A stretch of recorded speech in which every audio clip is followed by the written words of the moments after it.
Okay, people, routine check, camera working, microphone working. Good day, my name is Martin Schweiger and I'm a patent attorney in Singapore. Today is Wednesday, the 29th of October 2025. It's now 12:15 noon. Cloudy weather, nice for a walk. As today is Wednesday, I'm doing my dry fasting day. After yesterday doing water fasting.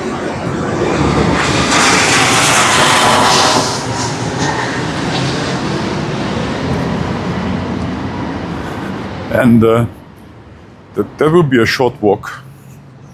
Because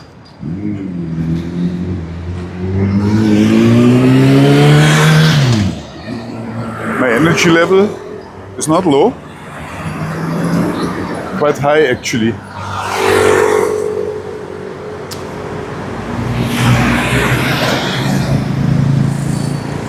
I'm in full ketonic mode.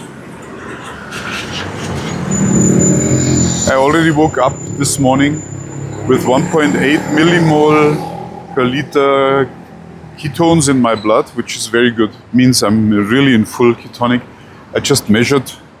So 4 hours later, 15 minutes ago, my ketones were 2.2 millimole per liter. This is high, and I'm in autophagy also. Autophagy meaning my body eats all the cells that are no longer contributing value to the body.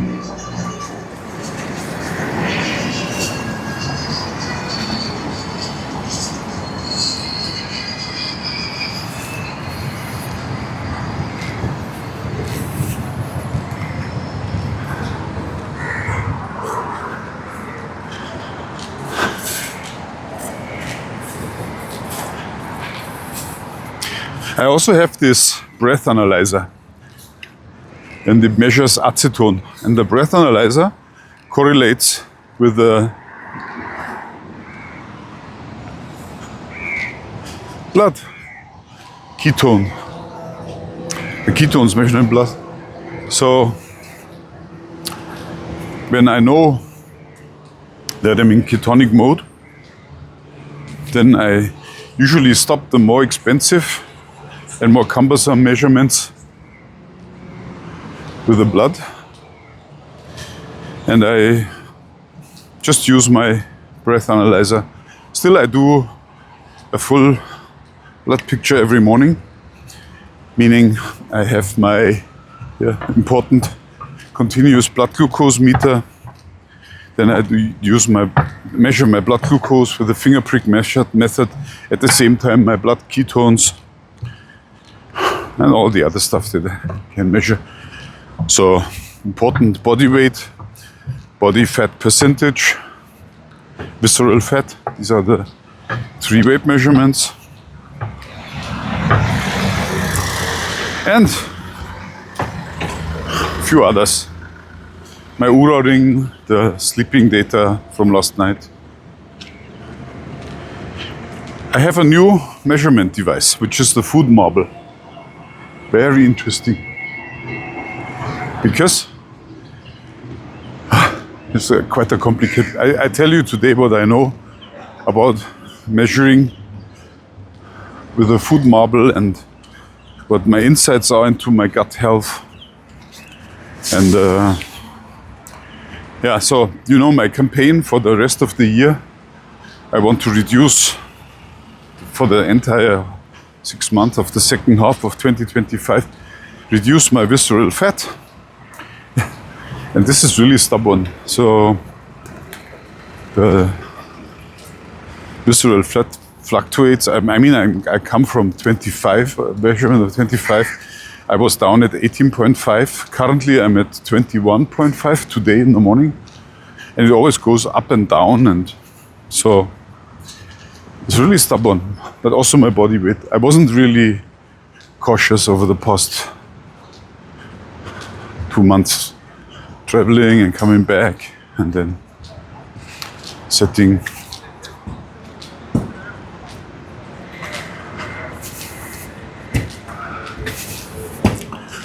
up. But now I'm set up. I put my measurements back, and I have 9 weeks left until the end of the year.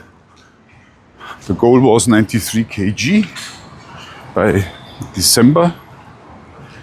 Not sure whether I still can make that, but visceral fat also down. I have a plan now because I also wanted to improve my sleep.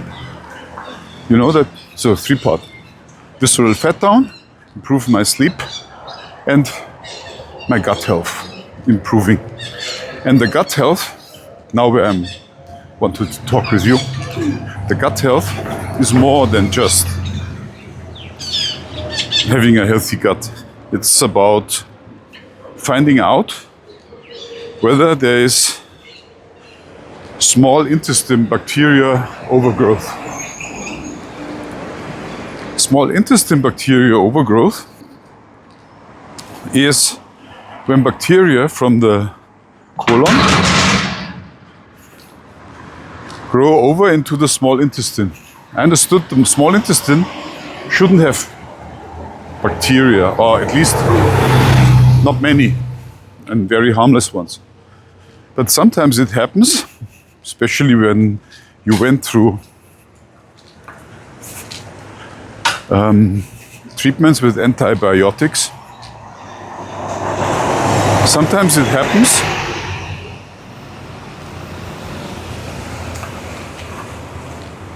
that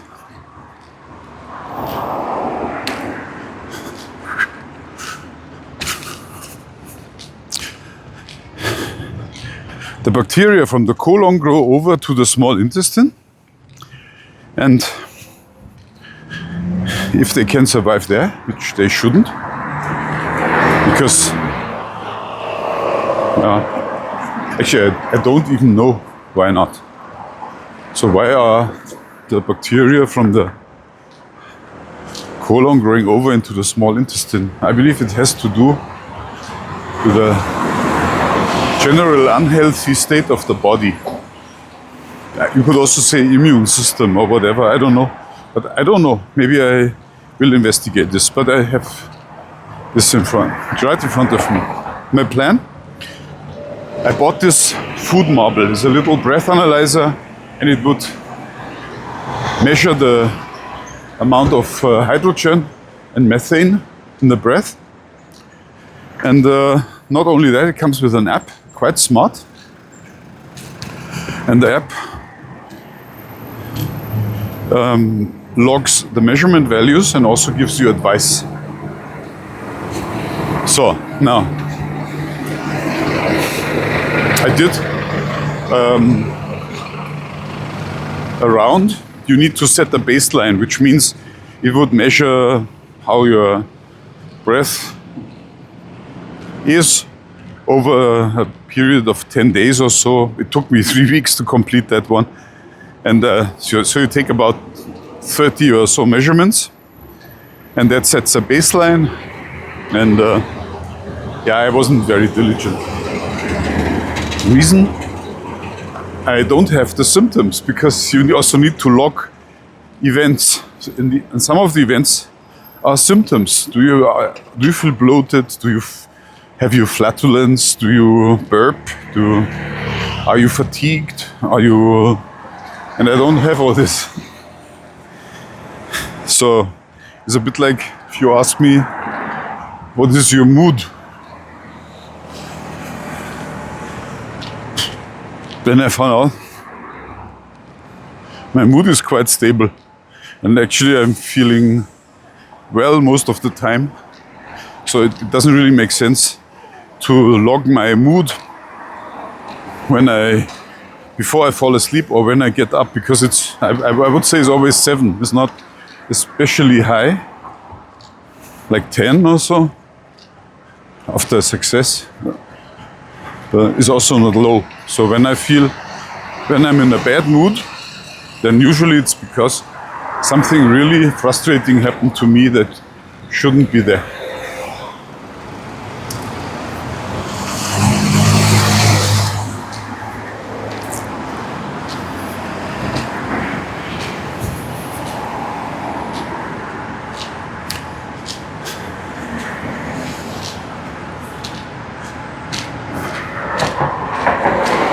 And then I do something to bring my mood up.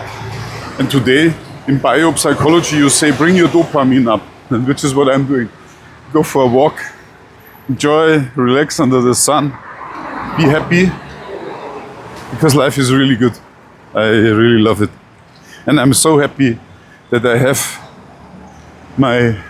identified my health issues and how I can influence it as a big advantage over others.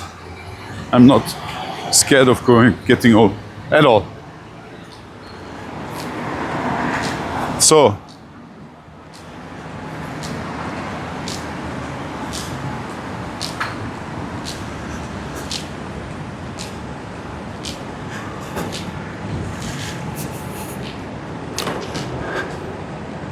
back to my topic. Why do I still want to get my gut health right when I have no complaints, no symptoms?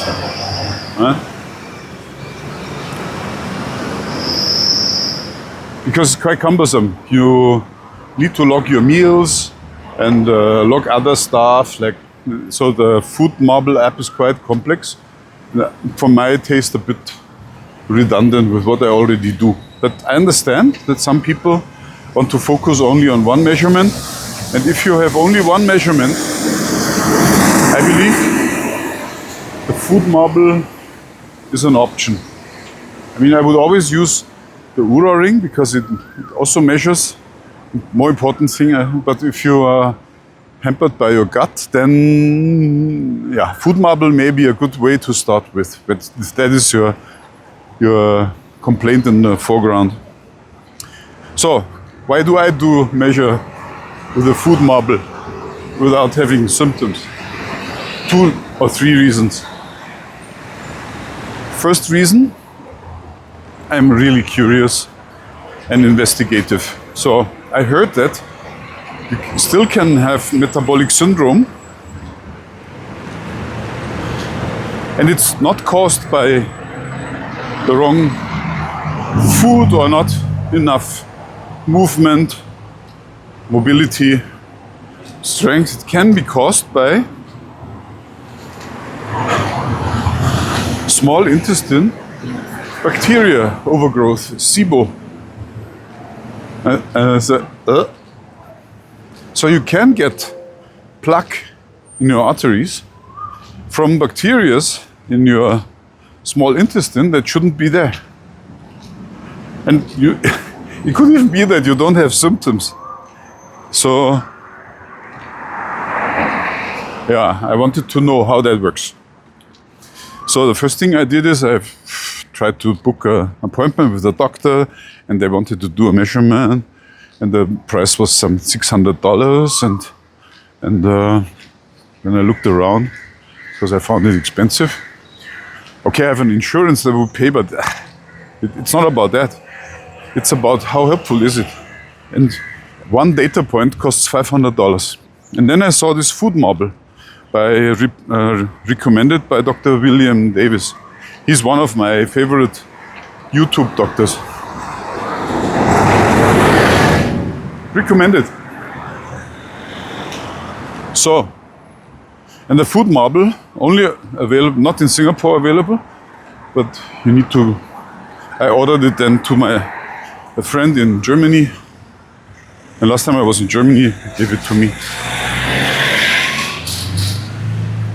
So, FoodMarble measures 100 times if you want, for 200 euros, 300, yeah. So I must have that measurement device. So you already see the reason number 2 why I measure this. I'm an engineer by training and I believe in measurements. And If you cannot measure it, then don't treat it. But I knew I need to look into my gut health. Right?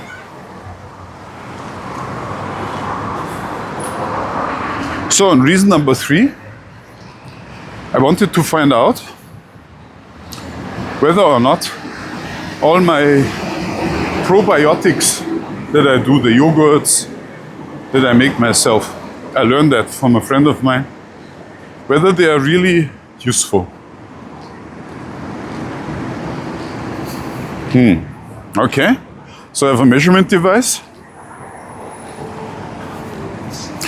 and I know that I can measure the fermentation in my gut, which means the stomach, small intestine, colon, large intestine. Yeah. And it's not as easy as measuring blood sugar. So you need to log what you eat, and then for a few hours after that measure the gas production in your breath.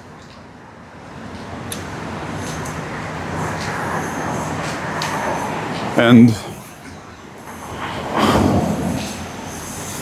it seems a bit off because you need to correlate what you eat with it, and therefore the FoodMarble has a way to create an entry for a specific food that you eat. By the way, it also measures the stool and its consistency,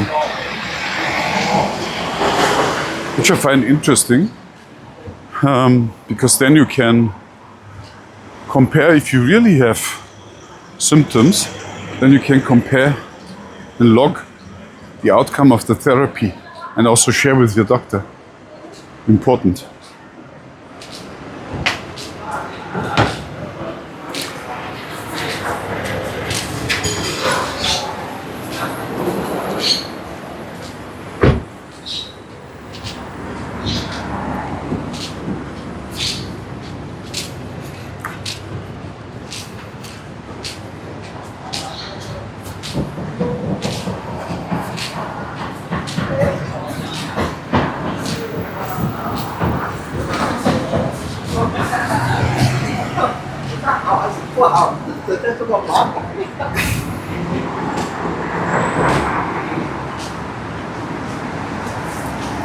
So, and the idea is the following. Ultimately, for testing,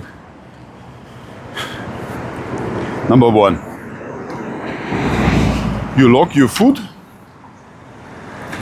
and then you measure for the 2 hours, and then the sensor would tell you whether you have gas production.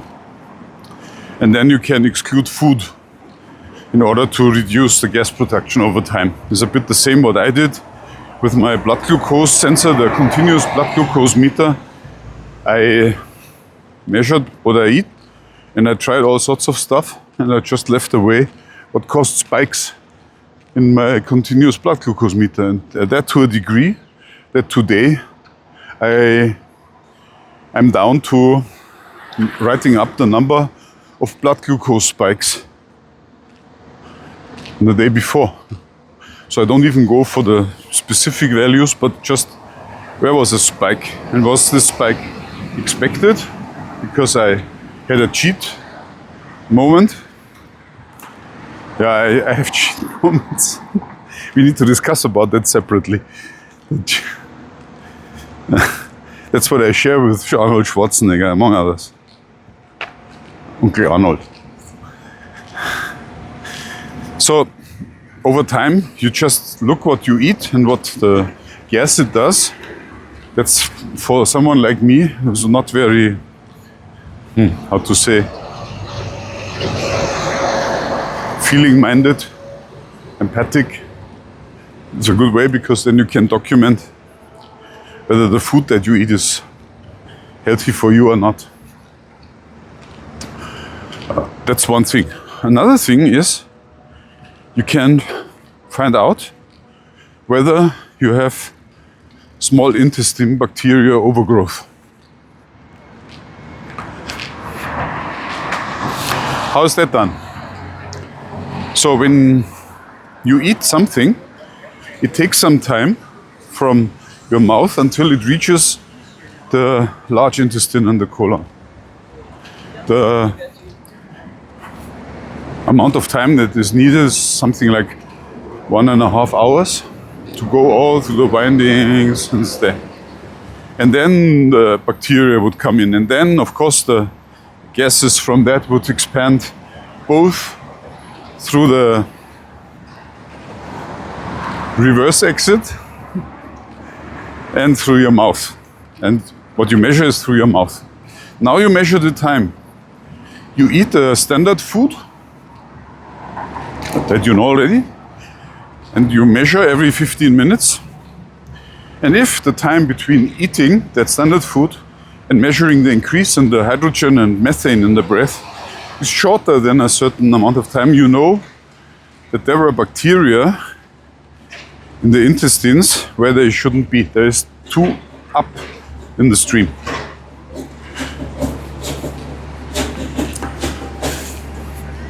And then you do your treatment. It's also different. If you ask treatment, you ask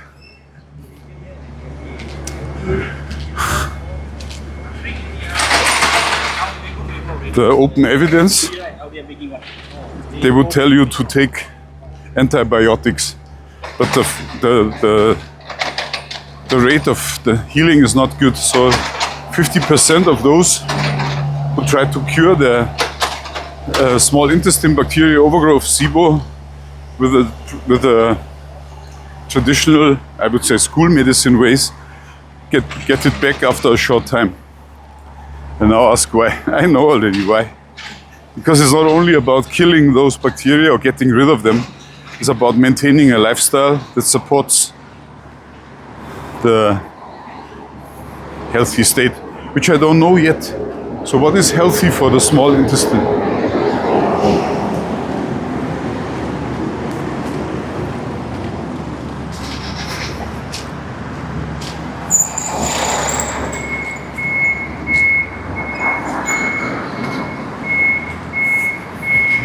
But I will find out. So, in both experiments, the ones for finding out what your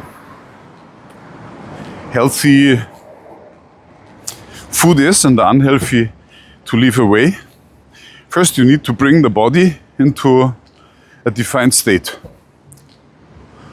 And there's an acronym which I cannot translate, maybe in 4 weeks down the road, is FODMAP, FODMAP. Foxtrot, Oscar, Delta, Mike, Alpha, Papa. FODMAP. And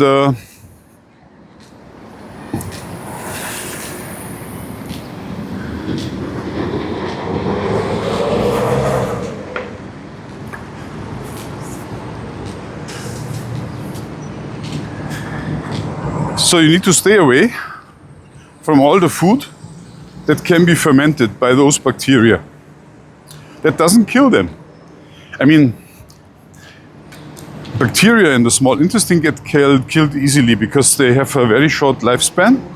And that's also the problem, because then the remainders of those bacteria are transported directly into the liver and from there into the bloodstream, and then causing all sorts of inflammations in the body, which then would cause problems like plaque in the arteries, but ultimately also heart attack and other. What is wanted in this stage is to prime yourself for detecting the foods that you can eat and not. And I would suggest, I mean, as a protocol that comes to my mind, you write up your favorite foods, you bring yourself into a fasting state, can be a day or two. See, fasting again. Water fast is efficient. I would say 2 days water fast would do for being ready. Then make sure in the morning, best is to measure in the morning, because I have seen somehow when I wake up, my methane and hydrogen is almost 0.1, 0.2. And without eating or drinking, like today in a dry fasting day, the hydrogen and methane goes up. And it must be clear, I don't know whether the hydrogen and the methane go up, but what the FoodMarble shows me goes up. Maybe the FoodMarble also measures acetones from my ketonic mode. No idea. But it doesn't go up much. It's something like goes up to from 0.2 to 1.2. And of 10 is the maximum. So,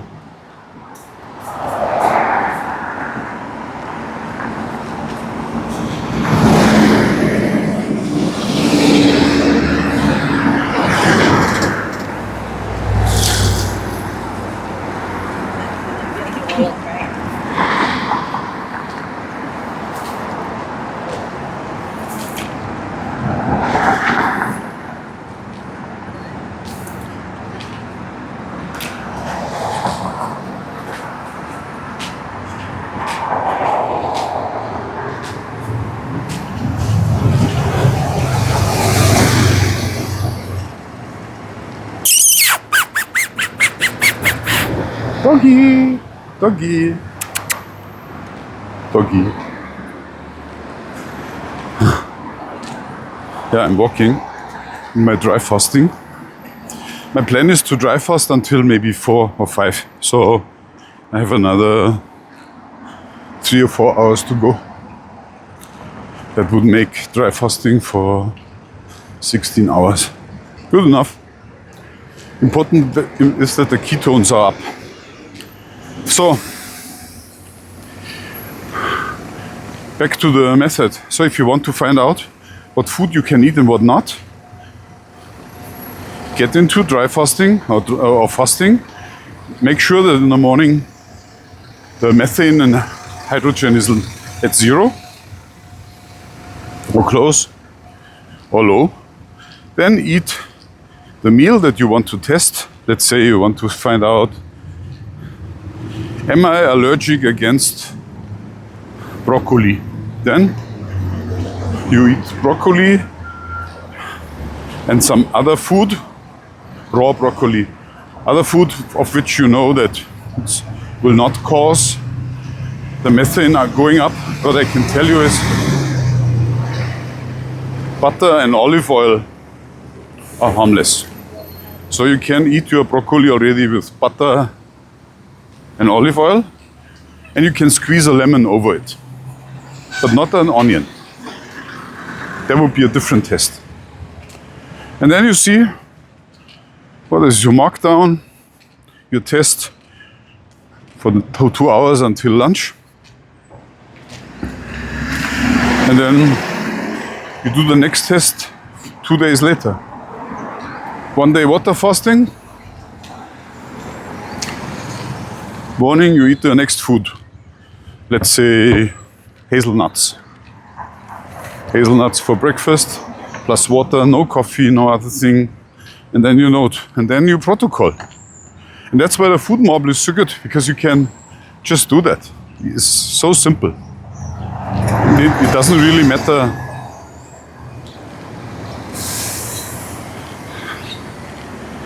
whether you really measure all the foods that you have and all the stools. Just set yourself an experiment with an hypothesis like, I'm allergic against hazelnuts. And then you do the experiment and log it. Someone has lost a shirt here. And Singapore, being so honest, they just hung it to the tree.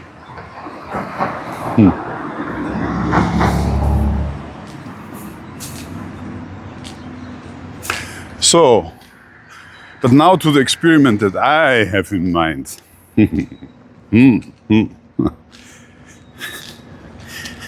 The FoodMarble comes with 4 sachets of different substances. I only remember 2 of them, fructose and inulin. And it's a standardized amount.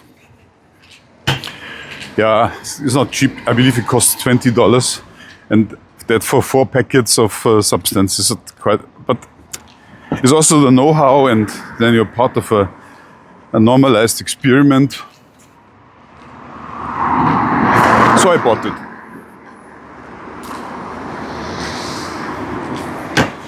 And my plan is to do now a 1-week reset.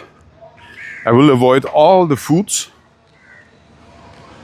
that would generate methane and hydrogen. That means essentially I live 1 week from fish, meat, fat, and vitamin pills, but only the pure ones without sugar. And but I don't have vitamin pills with sugar anyway, but yes. So,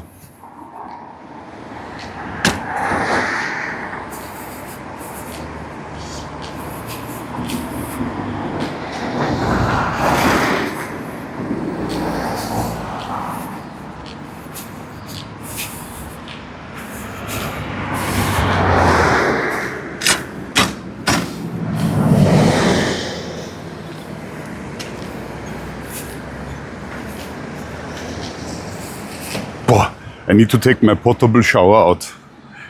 Singapore, a small towel for wiping your face and dry your.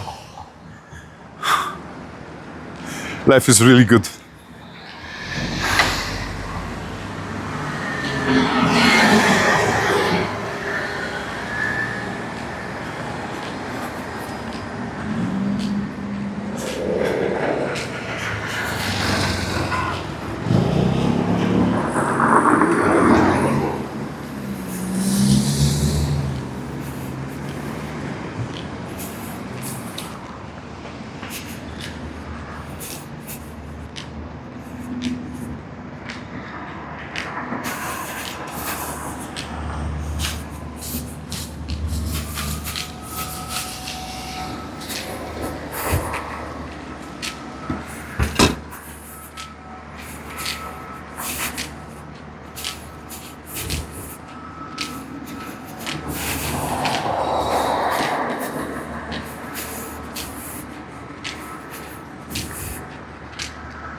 So, after 1 week, keeping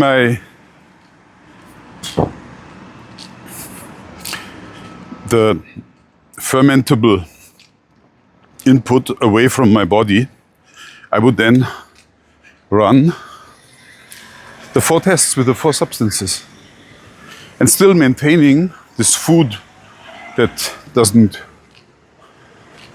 produce fermentation in my body. Actually, I'm not really sure whether I should look forward now, because the 1 week has already started yesterday with the fasting.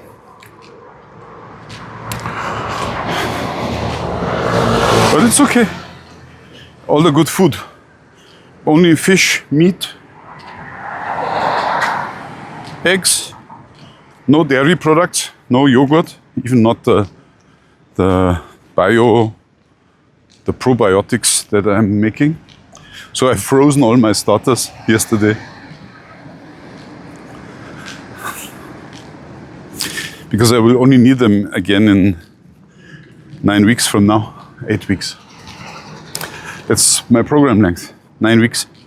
So the first week is getting all those fermented foods out of my diet, or fermentable foods. No cabbage, no onions, no broccoli, no cauliflower, no Oh, yogurt. No. What else do I like? Spinach. No. Nuts. No nuts. Only meat, fish, fat.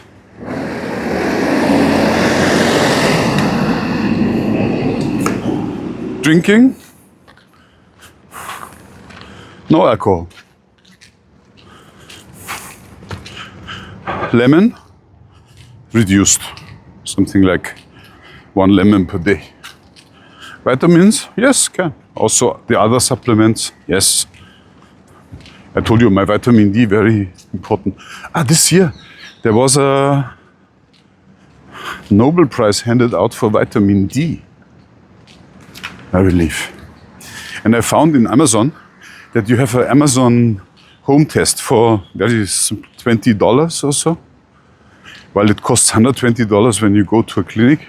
And I don't need all this clinic stuff because once a year enough. And vitamin D is okay. And it's like a continuous blood glucose meter. You just measure where it is. But back to the SIBO treatment. So after that week, do the 4 tests, 2 per week, while maintaining this low fermentation food thing, and measure the time between drinking the solution and the methane and the hydrogen increasing. And that will tell you what if there are bacteria in your small intestine that shouldn't be there, and what bacteria are there. At least, yeah, you can exclude those who are not there if you don't react to one or more of the substances.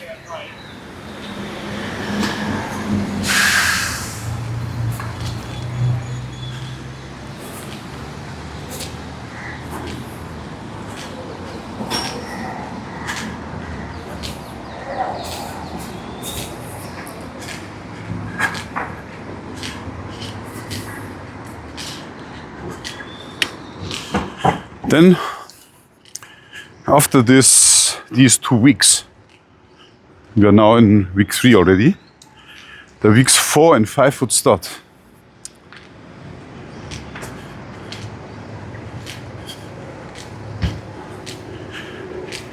And there, I take all those natural antibiotics that are packed into capsules, little pellets, I don't know what it is, dragees, whatever. And it would make sure that the oil that is inside would only be available to the body after the outer hull has been diluted. And the outer hull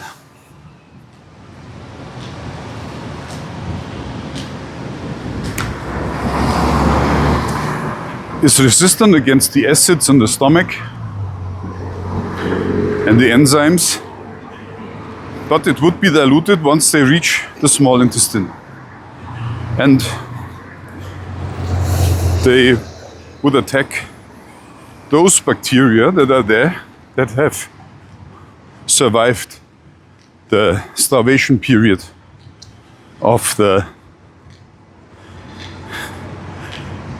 3 weeks. 1 week, no fermentable products at all, followed by 2 weeks with no fermented products at all, plus the 4 tests with the 4 substances. Very small amount, only 20 grams or so, 25 grams in my case, in water. And that would already, those 3 weeks would cause many of the bacteria in the small intestine just to vanish, because they cannot reproduce, because there's no basis for them. And on top of that comes now the oil therapy for 2 weeks.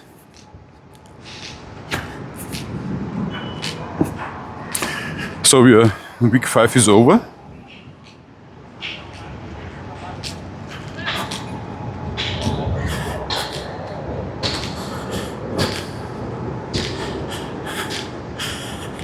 And then there comes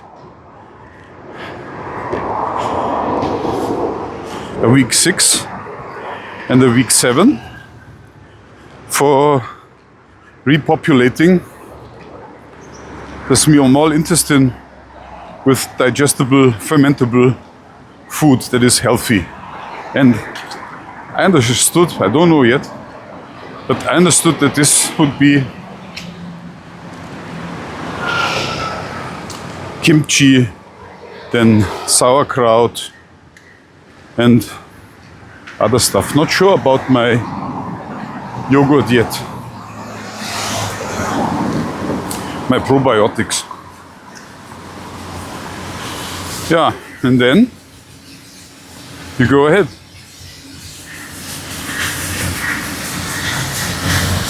And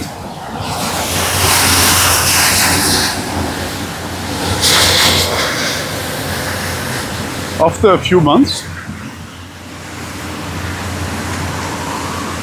maybe next year in May, I would start another measurement round, getting the 4 substances, getting into my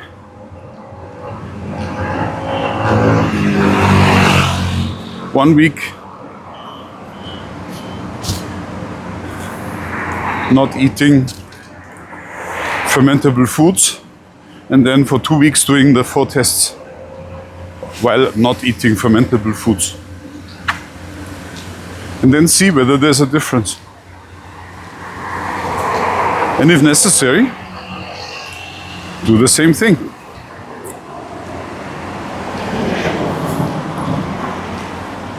Two weeks, natural antibiotics, thyme oil, oregano oil, cinnamon, neem tree, I believe berberine is one of them. Yeah. So, and I find it's quite an insightful thing, because once I'm through the first measurement cycle,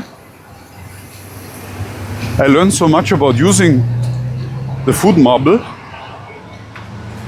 that I can also use it daily later when I suspect a specific food of being bad for my health. And I can also recommend that to you out there. Ooh. Oui.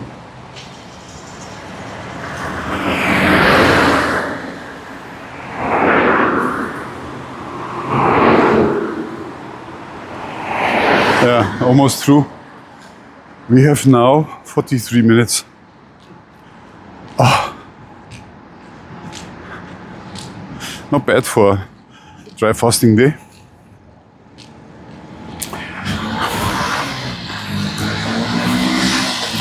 When I come back, I learned a lot because of that. When I come back,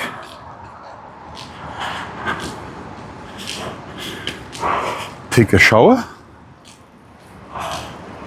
warm, to wash the sweat off.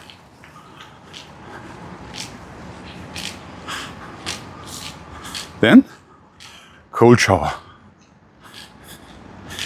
to shock the mitochondria.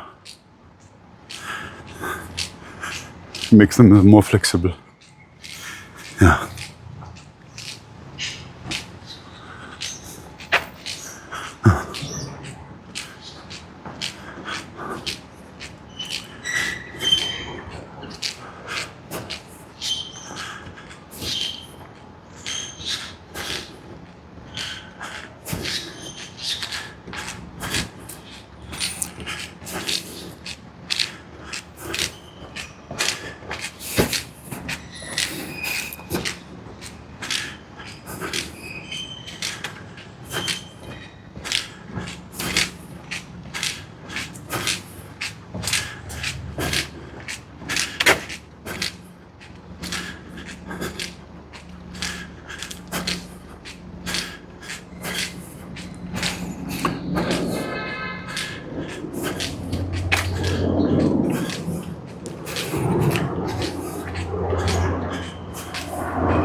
Yeah, I'm a bit at the end of my walk, and I find it quite interesting what this health journey brings as insights. And I believe I'm really a biohacker in the meantime. And yeah, just you can also simplify it. My friend in Luxembourg, he said that, yeah, he understands all that. But ultimately what he found,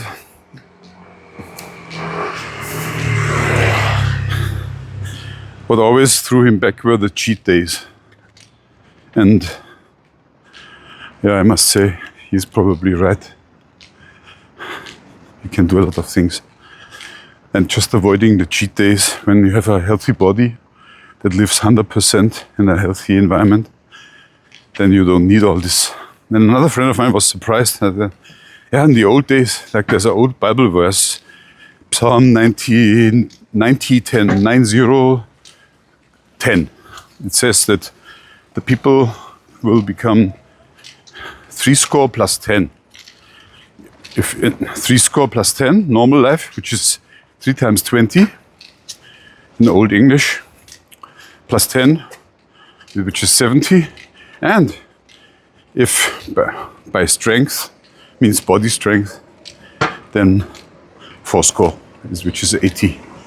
So that was for civilized populations the average lifespan. My father did well, 81-ish or so.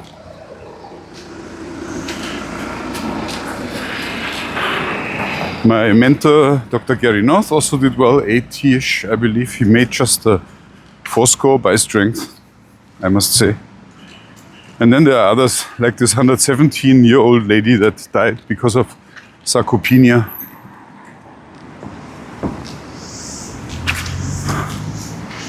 Without having the strength. So, and if someone without having the strength can live until 117, because of good genes, why can I not live until 117? Because of strength and avoiding civilization, illnesses. I have serious doubts whether anybody can make it beyond 120, because that's a long time proven value. The Bible says at one point in time that the maximum lifespan for a human is 120, and I like to take the Bible literally, especially in that context.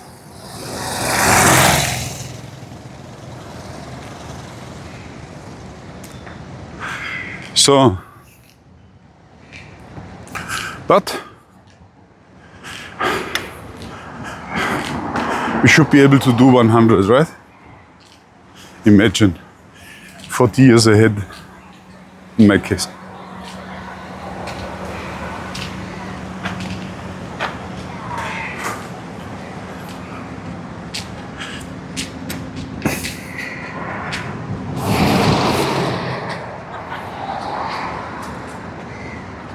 Okay, see you next time.